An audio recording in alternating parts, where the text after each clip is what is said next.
오늘은 우리 여호수아 프로젝트 11번째 시간입니다. 여호수아 11장 1절에서 9절입니다. 읽겠습니다. 하솔 왕 야빈이 이 소식을 듣고 마돈 왕 요밥과 시므온 왕과 악삽 왕과 및 북쪽 산지와 긴네롯 남쪽 아라바와 평지와 서쪽 돌의 높은 곳에 있는 왕들과 동쪽과 서쪽의 가나안 족속과 아모리 족속과 헷 족속과 브리스 족속과 산지의 여부스 족속과 미스바 땅 헤르몬 산 아래 히위 족속에게 사람을 보내매 그들이 그 모든 군대를 거느리고 나왔으니 백성이 많아 해변에 수많은 모래 같고 말과 병거도 심히 많았으며 이 왕들이 모두 모여 나와서 이스라엘과 싸우려고 메론 물가에 함께 진쳤더라. 여호와께서 여호수아에게 이르시되 그들로 말미암아 두려워하지 말라. 내일 이맘때에 내가 그들을 이스라엘 앞에 넘겨주어 몰살시키리니 너는 그들의 말 뒷발의 힘줄을 끊고 그들의 병거를 불사르라 하시니라. 이에 여호수아가 모든 군사와 함께 메론 물가로 가서 갑자기 습격할 때에 여호와께서 그들을 이스라엘의 손에 넘겨주셨기 때문에 그들을 격파하고 큰 시돈과 미스르봇 마임까지 추격하고 동쪽으로는 미스바 골짜기까지 추격하여 한 사람도 남기지 아니하고 쳐 죽이고 여호수아가 여호와께서 자기에게 명령하신 대로 행하여 그들의 말 뒷발에 힘줄을 끊고 그들의 병거를 불로 살랐더라. 아멘. 네, 여호수아 프로젝트 11번째 시간, 기적이 없어도 이긴다, 기적이 없어도 이긴다라는 제목으로 하나님의 말씀을 전하도록 하겠습니다. 어떤 목사님이 한 교회 담임으로 이제 부임을 해서 첫 설교를 했는데 너무 큰 은혜가 있었어요. 막 성도들이 웃고 울고 막 엄청난 감동이 있었습니다. 그래서 막 성도님들이 전부 다 정말 우리 담임 목사님 새로 모시기를 잘했다, 이제 막 그렇게 소문이 났습니다. 그런데 둘째 주에도 똑같은 설교를 하시는 거예요. 근데 워낙 그 설교를 잘하시는 분이기 때문에 둘째 주에도 같은 설교를 듣는데도 은혜가 있었어요.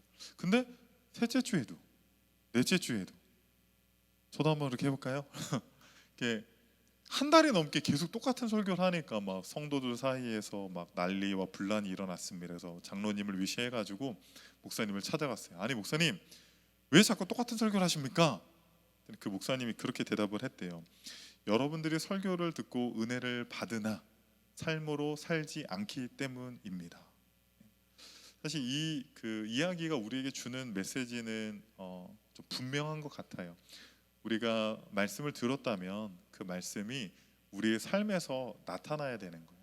어떤 설교를 듣고 웃었고 울었고 감동을 받았고 물론 굉장히 중요하겠죠. 그런데 더 중요한 것은 그 말씀이 내일부터 시작되는 월요일부터 한 주간의 삶 가운데, 우리의 삶 가운데 좀 드러나기를 소망합니다. 말씀의 열매가 맺혀지기를 소망합니다. 예루살렘 왕 아도니 세덱이 아모리 족속 연합군을 모아서 여호수아 10장에서 이제 전투를 벌였다고 한다면, 북쪽에서는 하솔 왕 야빈이, 이 하솔이라고 하는 지역은 이스라엘 북부 지역 중에서 가장 큰 성읍입니다. 그러니까 당연히 그 하솔의 왕이었던 야빈은 북쪽 지역 중에서 가장 영향력 있는 사람이었어요. 이 사람이 각 성의 사람들을 보내어서 이제 더 이상은 이스라엘과 여호수아를 그냥 둬서는 우리까지도 어떻게 될지 모르니 우리가 함께 연합해서 이스라엘을 먼저 공격하자라고 해서 사람을 모았는데, 그 규모와 병력이 여태까지 이스라엘과 여호수아가 상대해봤던 그런 병력 규모와는 엄청난 큰 차이가 있었습니다. 그런데 하나님께서 11장에서도 엄청난 그 역사를 행하셔서 여호수아로 하여금 승리를 주시는데요. 앞서 말씀드렸던 것처럼 저는 이제 여호수아 설교가 여러분 앞으로 3주 남았습니다. 그러니까 새 성전으로 이전을 하면 이제 여호수아는 끝나요. 네, 그 이유 중에 하나는 여호수아가 총 24장이기는 하나 11장까지가 가나안 전쟁의 구체적인 서술이 있고 12장부터는 어떤 기업의 분배, 땅 분배들이 있습니다. 그래서 이제 그 부분들은 어느 정도 이제 넘어가고 마지막에 23장, 24장 이렇게 좀 살펴보려고 합니다. 그런데 여호수아를 제가 11번 설교를 했는데 저는 항상 그 본문을 연구할 때마다 항상 하나님께서 저에게 주시는 말씀은 똑같은 메시지였어요.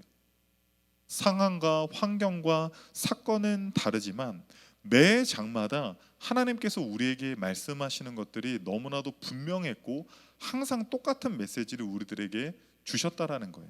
저는 그것을 세 가지로 나누어서 여러분들에게 설명을 해드리도록 하겠습니다. 첫 번째는요, 따라합니다. 역시 순종이다. 역시 순종입니다. 가나안 땅 첫 전투는 뭐였습니까? 여리고성 전투와 아이성 전투였습니다. 그 여리고성 전투와 아이성 전투를 통해서 하나님은 여호수아랑 이스라엘 백성에게 정말 뼈에 새기듯이 알려주고자 하는 메시지가 있었어요. 이 가나안 땅, 약속의 땅을 너희들이 얻게 되는 과정은 너희들의 수와 어떤 병력의 규모와 무기에 있는 군사력에 있는 것이 아니라 너희들이 하나님 앞에 순종하면 이길 것이고 불순종하면 진다라는 거예요. 그 메시지를 명확하게 주기를 원하셨던 것입니다. 11장 사건도 마찬가지입니다. 11장은 말씀드렸듯이 여호수아에서 이제 마지막 그 구체적으로 서술되는 전투 장면이 마지막으로 나오는 거예요. 여기서도 관건은 여호수아와 이스라엘이 순종하느냐 순종하지 않느냐에 나타나 있습니다. 그런데 놀라운 것은 하나님의 약속이었어요. 여호수아 11장 6절 한번 읽겠습니다. 여호와께서 여호수아에게 이르시되 그들로 말미암아 두려워하지 말라. 내일 이맘때에 내가 그들을 이스라엘 앞에 넘겨주어 몰살시키리니. 그러니까 하나님께서 승리의 약속을 하셨던 적은 굉장히 많아요. 뭐 여리고성이라든가 아이성이라든가 아니면 뭐 아모리 족속 연합군과 싸울 때도 하나님께서 싸우기 전에 이미 승리의 약속을 주셨는데 특별히 오늘 11장 6절에서는요 뭐까지 약속하시냐면요 시간까지 약속하세요. 시간까지 내일 이맘때쯤 정확한 시간까지 약속하시면서 이 정도로 확신에 찬 어떤 승리를 주시는 적이 있었는가라고 그런 생각이 들 정도입니다. 여러분 어때요?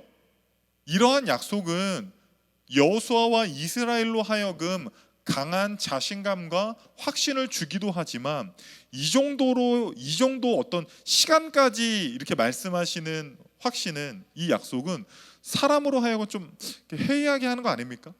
여러분 만약에 내일 중요한 시험이 있습니다. 내일 중요한 면접이 있습니다. 그런데 하나님이 너 합격할 거야. 너 100점 맞을 거야. 이렇게 이야기하면 여러분 시험 준비 열심히 해요 안 해요? 열심히 하나 안 하나 나는 면접에 합격할 거고 시험에 합격할 건데 열심히 안 한다라는 말이에요. 그런데 여러분 여호수아는 좀 달라요. 뭐가 좀 다릅니다. 하나님의 그러한 확신의 약속을 붙잡고요. 오히려 더 집중해요. 더 붙듭니다. 마치 경주마처럼 주변을 살피지 않고요. 그 약속의 말씀을 붙들고 하나님의 약속을 붙들고 순종하며 나아간다라는 거예요. 여호수아가 얼마나 하나님의 말씀에 철저히 순종했냐면요 11장 전체에 4번이나 그러니까 9절, 12절, 15절, 20절 4번에 걸쳐서 여호수아가 하나님의 말씀에 순종했다라는 구절이 나오거든요. 대표적으로 15절을 한번 읽어보겠습니다. 여호와께서 그의 종 모세에게 명령하신 것을 모세는 여호수아에게 명령하였고 여호수아는 그대로 행하여 여호와께서 모세에게 명하신 모든 것을 하나도 행하지 아니한 것이 없었더라. 하나도 행하지 아니한 것이 없었더라. 무슨 말이에요? 시험을 봤는데 하나도 틀린 게 없는 거예요. 100점이라는 거죠. 하나님의 말씀에 순종하는데 어떻게 순종해요? 완벽하게. 하나님이 보실 때 너의 순종은 100점짜리라고 지금 11장에서 우리에게 말씀해 주시는 거예요. 우리 교인들 중에서 신앙생활 열심히 하시고 기도 열심히 하시고 하나님의 말씀에 순종 열심히 하시는 분들 계십니다. 그런데 여러분 우리가 감히 하나님 앞에서 이렇게 100점짜리라고 말할 수 있어요? 우리가 순종하기는 하나 순종 못하고 불순종할 때도 많지만 순종할 때도 어떻게 순종해요? 내가 할 수 있는 만큼, 그렇죠? 하나님께서 말씀하신 만큼 순종하는 것이 아니라 내 수준에서 순종을 한단 말이에요. 그런데 어떻게 하면 여호수아는 하나님이 보실 때 정말 이런 완벽한 순종을 할 수 있었을까요? 저는요, 비결은 하나예요. 하나님에 대한 신뢰입니다. 하나님에 대한 믿음. 우리가 결국에 순종하지 못하는 거는요, 불신 때문이에요. 불신 때문에. 믿지 못하기 때문에. 하나님에 대한 순종하는 경우는요, 하나님을 믿는 거예요. 지금 내 상황과 환경이 어렵다 할지라도 내 이성적이고 합리적인 생각으로는 이렇게 하는 것이 아니라 저렇게 하는 것이 맞지만, 하나님께서 아브라함에게 본토 친척 아비집을 떠나라고 말씀하셨을 때 그가 하나님을 믿고 신뢰했기 때문에 그렇게 순종했을 수 있던 것처럼, 우리가 하나님을 신뢰하는 만큼 우리가 하나님께 순종할 수 있다라는 것입니다. 1824년에 태어나 프랑스 출신 줄타기 고개사 찰스 블론딘이라고 하는 사람이 있습니다. 뭐 당시에 뭐 TV가 있어요, 뭐가 있어요, 뭐 서커스 단원들이라든가 이런 고개사들이 돌아다니면서 어떤 엔터테이너적인 그런 즐거움들을 사람들에게 주고 인기도 매우 많이 끌었습니다. 그런데 이 사람이요, 유럽에서는 이 고개사로서는 최고였어요. 그런데 하나의 이벤트를 벌입니다. 대서양을 건너서요, 미국의 캐나다와 미국의 접경에 있는 나야가라 폭포에 줄을 하나 매답니다. 끝에서 끝까지 매달면요 800m가 넘어요. 높이는 49m나 됩니다. 그리고 거기를요 건너는데 그 어떠한 안전장치 같은, 뭐 지금은 와이어 같은 거 하잖아요. 밑에 뭐 이렇게 안전하게 그물이라든가 하잖아요. 그 어떠한 안전장치도 없이요 40파운드 정도 되는 이 나무 하나 붙잡고요, 막대기 하나 붙잡고요, 균형을 잡으면서, 그 사진 한번 보여주시겠어요? 네, 요거 있잖아요. 요거 하나 붙잡고요 이렇게 건너는 거예요. 그래서 이제 끝에서 끝까지 쭉 건너는데 이제 사람들이 숨을 죽이고 지켜보고 있겠죠. 그래서 이제 800m나 되는 그 구간들을 건너서 끝까지 오니까 사람들이 어떻게 해요? 막 블론딘을 찬양하고 우레와 같은 박수와 막 환호성을 외칩니다. 그래서 블론딘이요 팬 서비스로 막 여러 가지 묘기들을 합니다. 이제는요 눈을 가려요. 자기 눈을 가려서 막 왔다 갔다 하고요. 그리고 막 거기서 뒤로 걷기도 해요. 그리고 심지어 자전거도 거기서 타고 왔다 갔다 막 이렇게 합니다. 그래서 찰스 블론딘이 사람들에게 물어보는 거예요. 여러분, 제가 다시 한번 저기로 건너가면 건너갈 줄 믿으십니까? 그랬더니 사람들이 막 믿습니다. 말이고 막 아멘 막 소리도 나올 정도로 무슨 종교 집회처럼 이제 변한 거예요. 그랬더니 또 블론딘이 물어보는 거예요. 여러분, 제가 사람을 업고도 저기를 건널 거라고 믿으십니까? 그때 막 사람들이 믿습니다. 당신은 할 수 있을 것 같습니다. 막 이렇게 막 환호성이 있습니다. 그랬더니 블론딘이 이렇게 이야기하는 거예요. 누가 저와 함께 가겠습니까? 누가 저와 함께 가겠습니까? 지금 여러분의 그 반응처럼 아무도 반응하는 사람이 없는 거예요. 전부 다 고개를 숙이는 거예요. 블론딘이 저와 함께 가겠습니까? 그럼 고개를 숙이고, 저와 함께 가겠습니까? 고개를 숙이고. 그 어떤 누구도 찰스 블론딘과 함께 이 무시무시한 나야가라 폭포를 건너기를 원하는 사람이 없었습니다. 그런데 한 사람이 반응했어요. 해리 콜코드라고 하는 사람입니다. 보여주세요, 사진. 이거 실제입니다. 실제로 이 해리 콜코드라는 이 어른이요, 아이도 아니에요, 어른이 엎혀가지고요. 그러니까 이 찰스 블론딘이 어떻게 했겠어요? 그 전보다 더 신중하게 호흡을 가다듬고 그 어떠한 안전장치도 없이 건너왔던 나야가라 폭포를 향해서 다시 또다시 한 발 한 발 내딛고 끝끝내 이 해리 콜코드라는 사람을 업고 다시 한번 나야가라 폭포를 건너는 기염을 토하게 됩니다. 사람들이 이제 막 난리가 난 거예요. 혼자서도 건너는 게 엄청난 건데, 근데 이 찰스 블론딘도 그렇지만 거기에 업혀간 사람에게 전부 다 이목이 집중이 된 겁니다. 아니, 도대체 어떻게 저 위험한 나야가라 폭포를 건널 수 있었습니까? 어떻게 당신의 목숨까지도 바치면서 블론딘의 등에 업힐 수 있었습니까? 그런데 여러분, 나중에 알고 보니까요, 이 해리 콜코드는요 찰스 블론딘의 매니저였어요. 수년간 이 찰스 블론딘과 함께 하면서 누구를 믿은 거예요? 나를 업고도 충분히 외줄타기에서 단 한 번도 실패하지 않은 블론딘의 능력을 믿은 거예요. 그러니까 자신의 목숨까지도 두려워하지 않고 그 블론딘의 등에 업혀서 나야가라 폭포를 건널 수 있었던 겁니다. 여러분, 우리가 하나님께 순종하지 못하는 이유는요, 딱 한 가지예요. 하나님을 신뢰하지 못하기 때문입니다. 하나님의 능력을 알고 하나님의 실력을 알고 우리를 향하신 그 하나님의 아름다운 계획들을 안다면요, 우리는 순종하지 못할 것이 없습니다. 어쩌면 북부 연합군과의 전투는요, 여호수아가 그동안 경험해보지 못한 엄청난 규모의 병력이 모여 있었고, 그들은 최첨단 무기로 무장을 한 병사들이었습니다. 그럼에도 불구하고 여호수아가 전쟁에 참여할 수 있었던, 하나님의 말씀에 순종해서 북부 연합군과 전쟁을 할 수 있었던 이유는 무엇입니까? 하나님을 신뢰했기 때문이에요. 이 전쟁은 내 능력으로 하는 것이 아니다. 내 능력으로 저 외줄타기를 하는 것이 아니라 마치 저 사람 블론딘의 등에 업혀가듯이 우리는 그냥 믿음으로 순종하고 신뢰하고요, 하나님의 등에 업혀가면 되는 거예요. 여호수아가 그렇게 업혀갔잖아요. 우리 전문용어로 버스 탔다고 해야 되나요? 하나님께서 그렇게 순종하는 사람에게 버스를 태워주시는 거예요. 어른들은 이해 못할 텐데 하나님의 능력을 행하시는 겁니다. 여러분 믿으십니까? 그러니까요, 16절부터 보잖아요. 16절부터 보면요, 23절까지요, 이스라엘이 가나안 땅 전쟁을 마무리하는 장면이 나오는데, 그 장면에서요 주인공이 여호수아예요. 16절, 그가 온 땅을 차지했다. 17절, 그가 왕들을 생포하여 처형했다. 18절, 그가 오랫동안 전쟁을 했다. 19절, 그가 아낙 사람들을 전멸시켰다. 23절, 그가 가나안 온 땅을 취하여 각 지파에게 유산으로 분배했다. 여러분, 이 가나안 땅 전쟁 여호수아 혼자 했습니까? 아니요.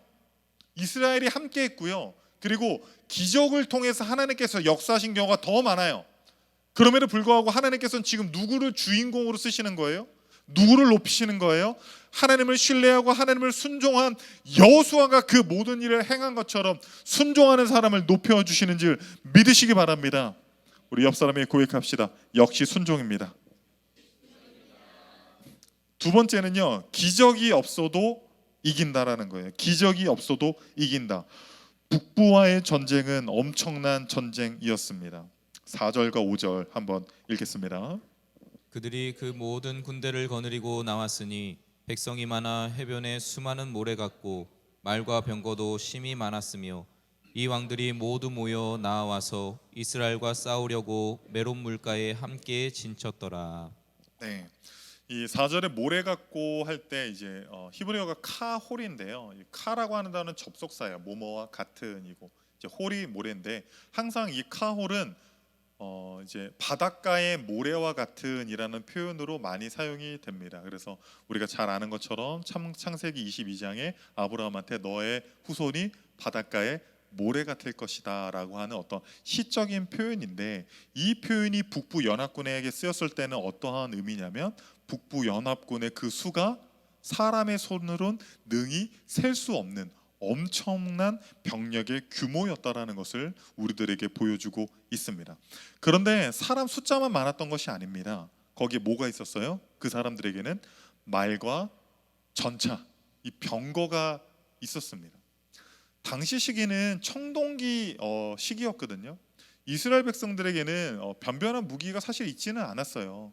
뭐 예를 들어서 여리고성이랑 아이성이랑 다른 성들을 점령하면서 그들이 썼었던 무기를 이제 갖고 와서 싸우기도 했는데, 말과 병거는 이집트와 같은 초강대국들이 소유했었던 당시 최첨단 무기였습니다. 뭐 지금으로 따지면 뭐 항공모함이라든가 뭐 이렇게 핵 미사일 같은 거 있잖아요. 그런 무기들이었습니다. 그러니까 이스라엘 백성들은 지금 북부 연합군과 싸우는데 핸디캡이 너무나도 많은 거예요. 그리고 이스라엘 지형이요, 중부와 남부는요 산악 지형이 많아요. 그런데 북부는요 평야입니다.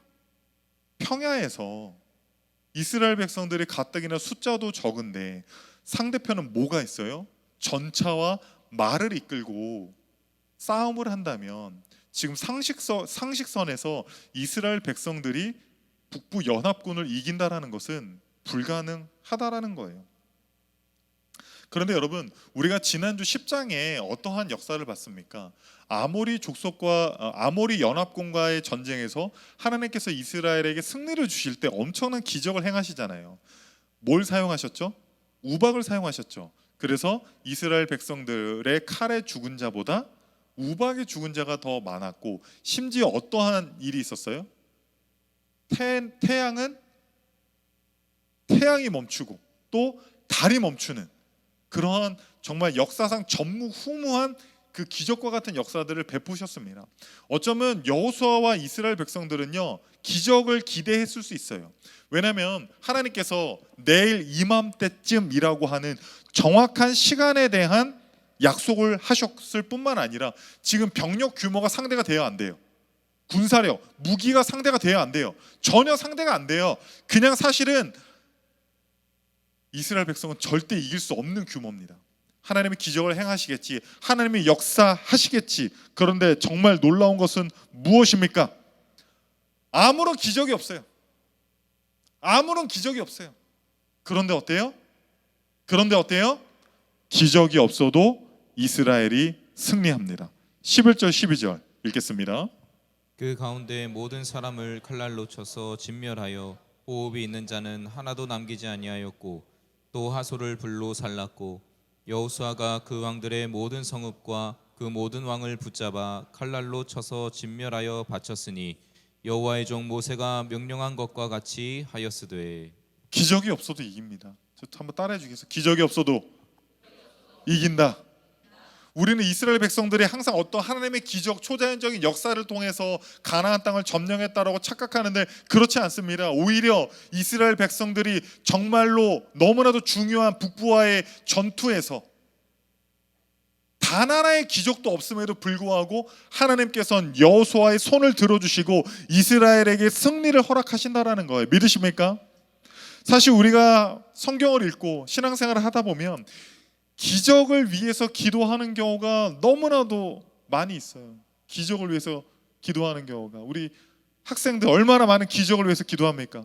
공부 하나도 안 하고 내일 시험인데 하나님 역사하여 주시옵소서. 할렐루야. 네. 학생들만 그런 게 아니에요. 우리 어른들도 마찬가지입니다. 하나님 앞에 자신의 삶 속에서 얼마나 많은 기적들을 위해서 기도하는지 몰라요.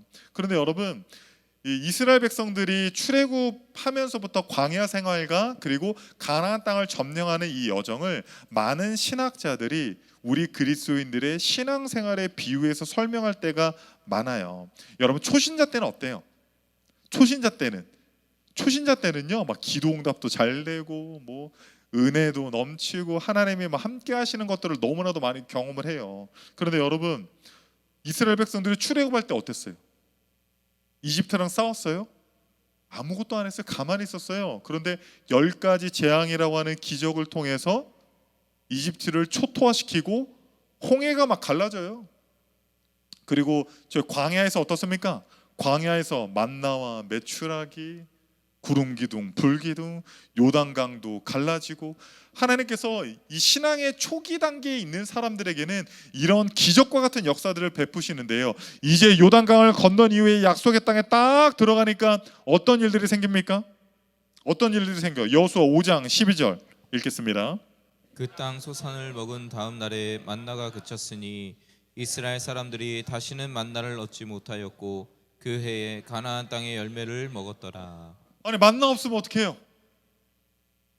아니, 만나가 그쳤어요.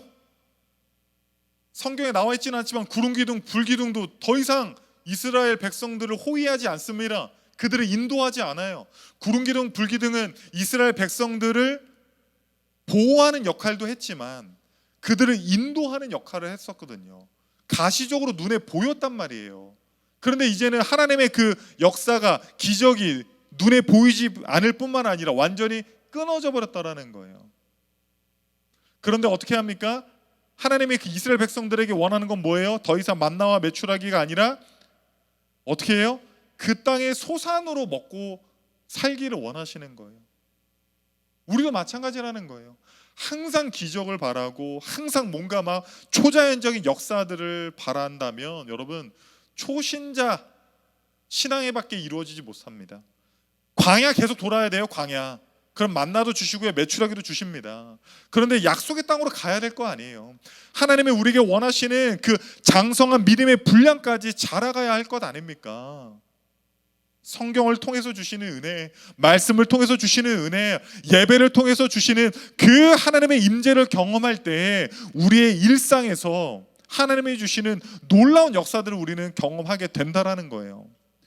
이렇게 신앙생활을 오래 하다 보면 뭐 이렇게 기도 응답도 잘 안 되는 것 같고 기적도 별로 없는 것 같아요. 그런데 저는 사실 날마다 기적을 경험해요. 저뿐만 아니라 여러분도 그렇습니다. 요한복음 20장 29절입니다. 읽겠습니다.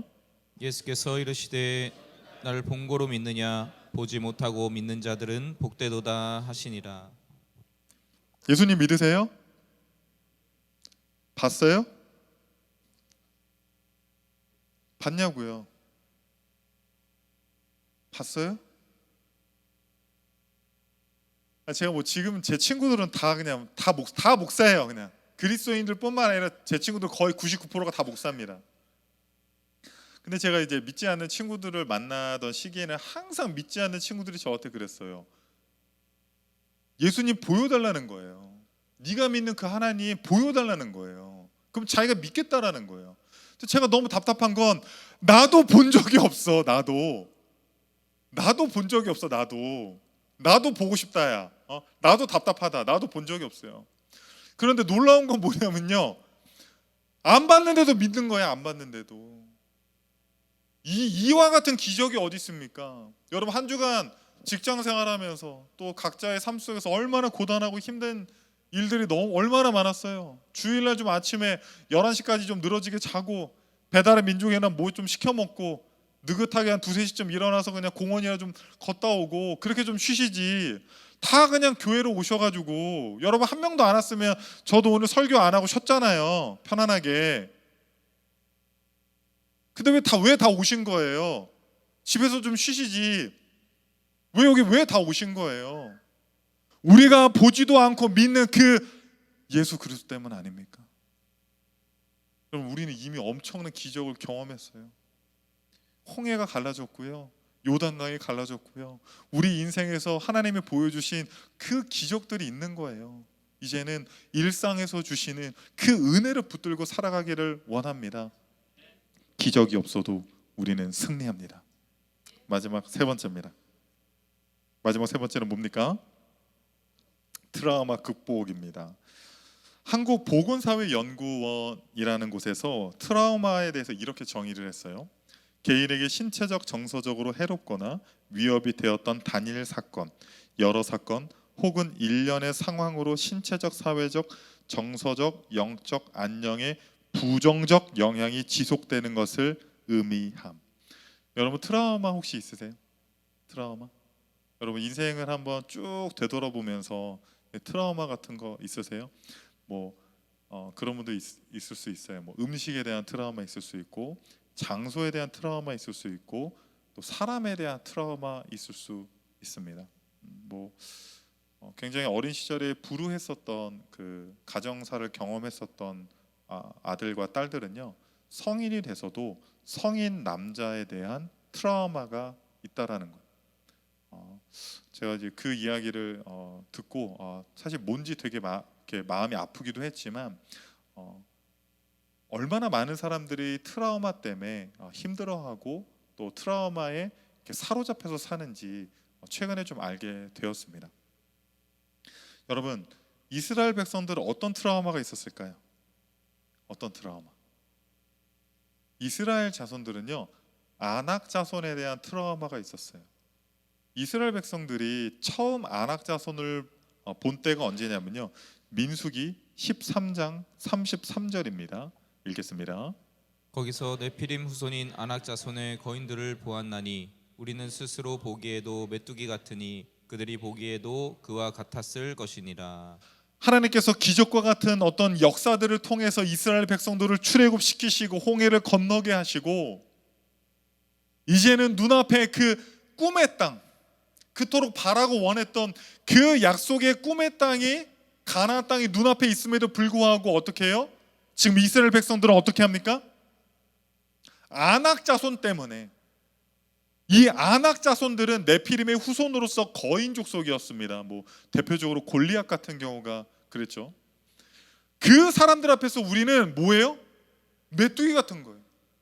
하나님께서는 내가 이 땅을 반드시 너에게 주리라, 너희가 승리하리라고 귀에 정말 못이 박힐 정도로 이야기했음에도 불구하고 하나님의 음성보다는 뭐가 먼저 들려요?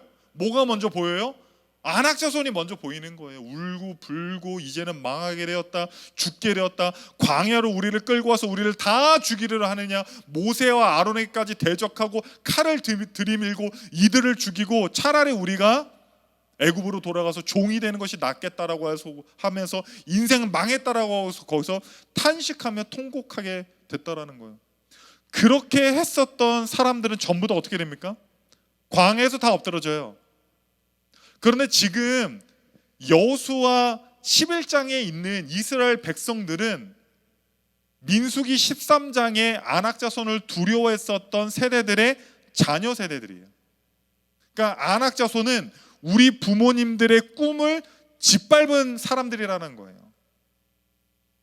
그런데 이 자녀 세대들이 어떻게 해요? 자녀 세대들이 어떻게 해요? 그 안악자손들을 진멸합니다. 여호수아 11장 21절 22절 읽겠습니다. 그때 여호수아가 가서 산지와 헤브론과 드빌과 아납과 유다와 온 산지와 이스라엘의 온 산지에서 아낙 사람들을 멸절하고 그가 또 그들의 성읍들을 진멸하여 바쳤으므로 이스라엘 자손의 땅에는 아낙 사람들이 하나도 남지 아니하였고 가사와 가드와 아스도드만 남았더라. 이 가사와 가드와 아스돗은 블레셋의 굉장히 유명한 도시들입니다. 그러니까 이스라엘 그 약속의 땅에서는 아낙 자손을 어떻게 했어요? 완전히 진멸하고 전부 다 완전히 그 쓴뿌리들을, 우리 부모 세대들의 꿈을 짓밟은 그 아낙 자손을 완전히 뽑아냈다라는 거예요. 저는 이것이 굉장히 우리들에게 귀감이 되는 말씀이라고 생각합니다. 우리 부모님 세대들의 트라우마가 있어요. 쓴뿌리가 있어요. 아낙 자손이 있어요. 부모 세대들의 부모 세대들 공부를 안 시켜서, 내가 공부 때문에, 내가 공부만 했어도 인생을 이렇게 살지 않았을 텐데, 그래서 자녀들에게 막 엄청나게 막 투자하죠. 어떤 집안은 술 때문에 망해요. 술 때문에 부모 아버지가 명절이면 맨날 취해 있고 술 냄새 나고, 자식이 그러죠. 아, 나는 저렇게 안 살 거야. 그런데 그 자식도 어떻게 해요? 똑같이 술독에 빠져 있어요. 어떤 집안은 게으름, 아주 불성실해요. 고집, 미움, 시기, 다툼. 어떤 집안은 음란함 때문에 망합니다. 이런 우리 가정의 쓴뿌리들을, 이 안악자손과 같은 쓴뿌리들을 뽑아내야 될 거 아니에요. 언제까지 그 트라우마 때문에 아유 내가 수학 못했으니까 얘도 수학 못할 거야, 자자손손. 여러분, 그런 게 어딨어요. 예수 믿는 사람들이 민수기 13장의 사람들처럼 항상 안 된다라고 할 거예요? 안악자손들 보면서 벌벌벌 떤다라고 할 거예요? 예? 하나님의 말씀에 순종함으로 말미암아, 여러분 한번 생각해 보세요. 여호수아는 부모들이 어떤 부모들이었을까요? 좋은 부모들이었을까요? 여호수아는요, 부모들이요 자자손손 노예였어요. 노예. 이집트의 노예. 이집트의 노예. 노예 근성이 있겠죠. 사실 저는 이제 할아버지랑 같이 이제 그 어린 시절에 할아버지가 항상 저희 집에 같이 계셨는데, 그 축구나 농구나 이제 뭐 그런 야구 경기들 일본이랑 하잖아요. 그러면 아직 0대 0이에요. 근데 할아버지는 항상 그랬어요. 아유, 일본한테 안 돼. 우리는 일본한테 안 돼. 근데 그 말을 들으면 되게 저는 좀 화가 나더라고요. 근데요, 나중에 우리나라 이기잖아요. 누구보다 좋아해요. 막 기뻐 뛰어요. 막 관절염이 있으신데도. 근데 우리 할아버지가 왜 그러셨을까 생각해 보니까, 할아버지는 일제시대를 사셨잖아요. 일본 사람들에게 핍박을 받고, 그렇죠? 일본 사람들에게 지배를 받았잖아요. 여러분, 어쩌면 우리 가정 안에 전부 다 그 악한 사단이 못 박아놓은 트라우마 있지 않겠어요? 여러분, 우리는요 좋은 것도 다 부모 닮았고요, 안 좋은 것도 다 부모 닮았어요. 그러면 우리 자녀 세대에는 그걸 끊어내야 될 거 아니에요. 끊어내야 될 거 아니에요. 부모도 고집 부리고, 부모도 게으르고, 부모도 술독에 빠져 살고, 부모도 음란한데 자식 세대들까지 그래야 되겠습니까? 여러분, 갈라디아서 5장 19절 21절 한번 읽어보겠습니다. 육체의 일은 분명하니 곧 음행과 더러운 것과 호색과 우상 숭배와 주술과 원수 맺는 것과 분쟁과 시기와 분냄과 당짓는 것과 분열함과 이단과 투기와 술 취함과 방탕함과 또 그와 같은 것들이라. 전에 너희에게 경계한 것 같이 경계하노니 이런 일을 하는 자들은 하나님의 나라를 유업으로 받지 못할 것이요. 제가 한번 어떤 목사님 설교 듣는데 그런 이야기를 하시더라고요. 딸이요, 아무리 명문대에서 4년 동안 고등교육을 배워도요, 시집 가면 지 엄마한테 배운 대로 다 안 돼. 그 무슨 얘기예요? 교육으로 된다라는 거야, 안 된다라는 거야? 교육으로요 어느 정도 될 수 있어. 그런데 어린 시절부터 자기 엄마가 자기 아빠에게 어떻게 했는지를 보고요, 시집 가서 자기 남편에게 똑같이 한다라는 거. 여러분, 우리는요 이 갈라디아에서 5장 19절에서 21절에 나와 있는 이 죄악된 이 육체의 일들을 끊어버리는 건 이 세상의 고등교육으로 되는 게 아니에요. 돈으로 되는 게 아니에요. 학원 보낸다고 되는 게 아닙니다. 오직 성령의 역사하심, 그 주님을 붙들 때만 우리 가정에 있는 그 쓴뿌리들, 그 안악자손들을 뽑아낼 수 있다라는 거예요. 우리 21절, 22절, 23절 다시 한번 같이 읽어보겠습니다. 읽겠습니다. 그때 여호수아가 가서 산지와 헤브론과 드빌과 아납과 유다 온 산지와 이스라엘의 온 산지에서 아낙 사람들을 멸절하고 그가 또 그들의 성읍들을 진멸하여 바쳤으므로 이스라엘 자손의 땅에는 아낙 사람들이 하나도 남으면 안 된다라는 거예요. 하나도. 어떻게 안 남을 수 있어요? 23절 여러분 큰 목소리로 한번 읽어주십시오. 시작.